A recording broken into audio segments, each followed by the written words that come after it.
জেলখানে নেওয়ার পরে জেলখানার মধ্যে পর্যন্ত তাদেরকে নানান রকমভাবে নিপীড়ন নির্যাতনের শিকার হতে হচ্ছে, তাদেরকে অনেক ধরনের ঘুষ দুর্নীতির মাধ্যমে তাদেরকে বেঁচে থাকতে হচ্ছে, নানানভাবে তাদেরকে।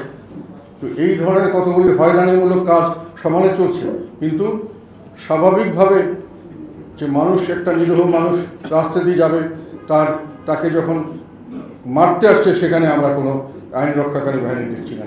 তাকে যখন খুন করতে আসছে তখন দেখি না।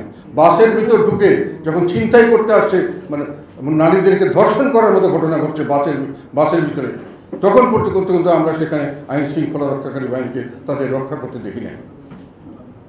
দেশে একটা ভয়াবহ আইন শৃঙ্খলা পরিস্থিতি সৃষ্টি হয়েছে। একদিকে মানুষের উপরে অসহায় নিরপরাধ মানুষের নির্যাতন, আর একদিকে অপরাধীদের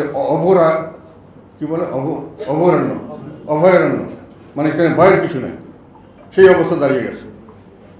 সেটি এক জিনিস, এবং কে কাকে নিয়ন্ত্রণ করছেন আমরা জানি না, কার অধীনে কি হচ্ছে সেটাও আমরা বুঝতে পারছি না।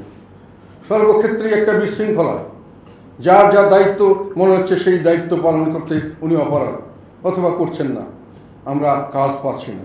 আর দ্বিতীয়ত হলো বাজারে কোনো নিয়ন্ত্রণ নেই। বাজারের জিনিসপত্রের দাম প্রতিদিনই বাড়বে, এটা স্বাভাবিক, অনেক সময় বাড়তে পারে। সরকারের একটা দায়িত্ব আছে যে যদি জিনিসপত্র মানুষের স্বাভাবিক তাদের যে আয় তার মধ্যে কিনতে না পারে, তাদের কিভাবে বাঁচবে তার একটা ব্যবস্থা করা। তার জন্য সরকার রেশন দিতে পারেন, বিভিন্নভাবে সহায়তা করতে পারেন। আমাদের আশেপাশে অনেক দেশে করছে, ভারতে করা হয়, বিনামূল্যে সমস্ত চাল ডাল দেওয়া হয়, বিনামূল্যে মানুষকে রাখা হয়, তাদের স্কুলের খরচ দেওয়া হয়, তাদের চিকিৎসার খরচ দেওয়া হয়, সরকার ক্যাশ টাকা দেন, ছেলে মেয়েদের বিয়ের খরচ দেন, এমনকি মানুষের মারা গেলে তাদের যে শেষ পর্যন্ত যে আয়োজন অনুষ্ঠান তার জন্য পর্যন্ত সরকার অর্থ ব্যয় করেন। আমাদের মানুষ না খেয়ে থাকছে, টিসিবি দিয়ে কতগুলো কার্ড দেওয়া হয় সেই মানধাতার আমলের থেকে, যখন কোনো দরকার ছিল না, যখন মানুষের তেমনভাবে টিসিবি নিতে চাইতো না, তখন যেটা চালু করা হয়েছিল সেই সিস্টেমই এখন চালু করা হয়েছে। আমি এর আগে সরকারের সময় বলেছিলাম, হাসিনা সরকারের সময়, যে টিসিবি যেগুলো দিচ্ছেন দিনকে দিন লাইন বড় হচ্ছে, এবং আস্তে আস্তে দেখা যাচ্ছে শুধু গরিব মানুষ নয়, নিম্নবিত্ত নয়, মধ্যবিত্ত মানুষ আসছে। এখন আমি যেটা দেখছি সেটা হলো তার চেয়েও ভয়াবহ দৃশ্য।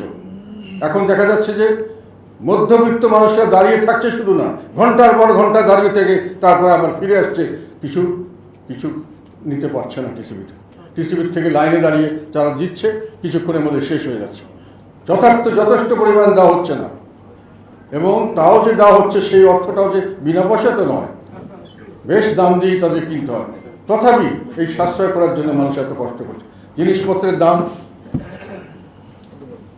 জিনিসপত্রের দামের লাগাম নেই, দাম বাড়লে তার যে মানুষকে বাঁচানোর জন্য কোনো বন্দোবস্ত সরকার যেটা করছেন অপ্রতুল এবং একেবারে হাস্যকর।